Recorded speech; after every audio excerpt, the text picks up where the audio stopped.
আল কুদসের মুক্তি কোন পথে হবে? আল কুদসের মুক্তি হবে জিহাদের মাধ্যমে, কিতালের মাধ্যমে, তরবারি ধারালো অগ্রভাগ দিয়ে আল কুদস মুক্ত হবে। ওমর রাদিয়াল্লাহু আনহুর সময় কি ফিলিস্তিনে জিহাদ শুরু হয়েছিল, নাকি ফিলিস্তিনে গিয়ে জিহাদ শেষ হয়েছিল?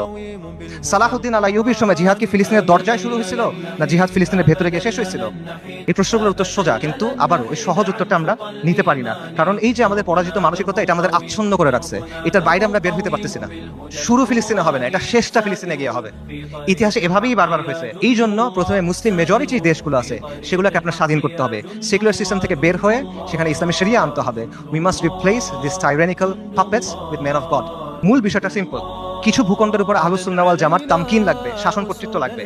তারপর সেই ভূখণ্ডগুলোকে ঘাঁটি হিসেবে ব্যবহার করে আপনাকে সামরিক শক্তি তৈরি করতে হবে। তারপর ধাপে ধাপে জিহাদের মাধ্যমে আল কুদসকে মুক্ত করতে পারবেন। এবং এই তামকিন অর্জনের কাজটা সব মুসলিম ভূখণ্ডে আপনি একসাথে করতে পারবেন না, কারণ সব মুসলিম ভূখণ্ডের অবস্থা এক না। আপনি চিন্তা করেন, বাংলাদেশে ইসলামী ইমারত হওয়া আর সিরিয়াতে ইসলামী ইমারত হওয়া কখনো একরকম না। বাংলাদেশ আর ইসরায়েলের মধ্যে বা আল কুদসের মধ্যে 6টা দেশ আছে: Jordan, Iraq, Iran, Afghanistan, Pakistan এবং মোদির ভারত। আনরিয়ালিস্টিক, আপনি ওখান থেকে যেতে পারবেন না। কিন্তু সিরিয়ার সাথে ডিরেক্ট বর্ডার আছে। কাজেই এই বাস্তবতা বুঝতে হবে যে কোন জায়গায় ফোকাস করতে হবে, কোন ভাবে কাজ করতে হবে।